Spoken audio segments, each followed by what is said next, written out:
అధికారులు కూడా ఏదైనా అప్లికేషన్స్ ఇస్తే తీసుకొచ్చి లోపలేసేది. ఎవరి రైట్స్ వాళ్ళు బుక్స్ చూడండి, అన్ని చూసి నా భూమి నీ భూమే వేరే వాళ్ళు కబ్జా చేసుకుంటారా అది చూసుకోండి.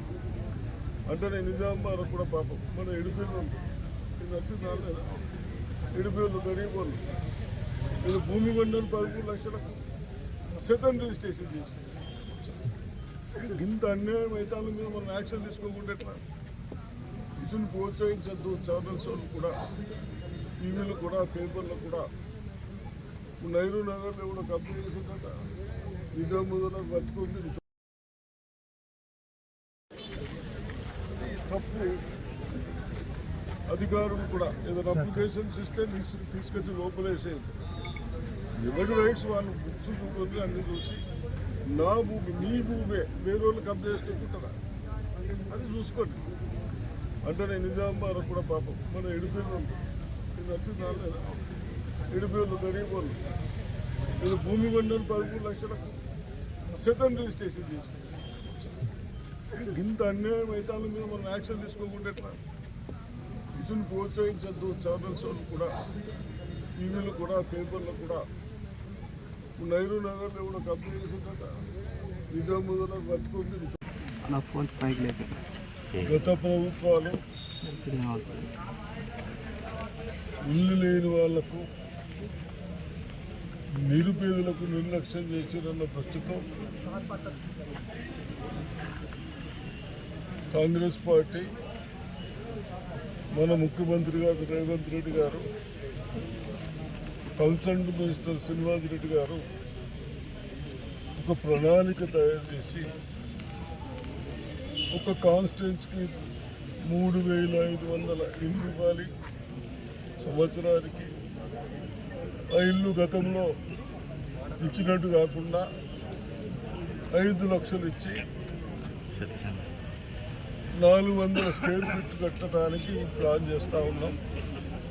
400లో ఒక బెడ్రూము, ఒక కిచెను, ఒక హాలు, చిన్నగా బాత్రూమ్ కూడా అటాచ్ చేస్తూ ఉన్నాం. కాబట్టి తప్పనిసరిగా ఇది కేవలం మన మండలకు ఒక మోడల్ హౌస్ బిల్డింగ్గా స్టార్ట్ చేస్తాం. ఈ స్టార్ట్ చేసిన తర్వాత దాంట్లో ఏదైనా ఉంటే దాన్ని బట్టి మనం అవసరం, ఒకవేళ అది ఫైనలే కానీ అవసరం ఉంటే ఏదైనా చేంజ్ చేసుకోవడానికి మోడల్ బిల్డింగ్ కడతా ఉన్నాం. అందరూ కోఆపరేషన్ చేయాలి. గత ప్రభుత్వాల లెక్క ఉన్నోళ్ళు తీసుకుని గరీబులను వదలకుండా ఏదైతే బీద వాళ్లకు కనీస సౌకర్యాలు ఉండాలనే ఉద్దేశంతో మనం ఈ ప్రణాళిక చేస్తూ ఉన్నాం. దయచేసి అందరూ అధికారులు కానీ, నాయకులు కానీ ఏదైతే థర్డ్ పాలు వేసుకుని ఉంటున్నారో ఫస్ట్ ప్రియారిటీ వాళ్ళకు వస్తున్నామని చెప్తా ఉన్నారు. అధికారులు తప్పులు చేస్తే మట్టుకు యాక్షన్ తీసుకుంటాం. అదే కాకుండా ఇప్పుడు ఉపాధి హామీలకు కూడా మీరు ఏదైతే లిస్ట్ ఇస్తూ ఉన్నారో, లిస్ట్ సర్వేలు చేస్తూ ఉన్నారో, భూమి ఉన్న వాళ్ళకు వస్తున్నాయి, భూమి లేని వాళ్ళకు కొందరు మిస్ అయినాయి.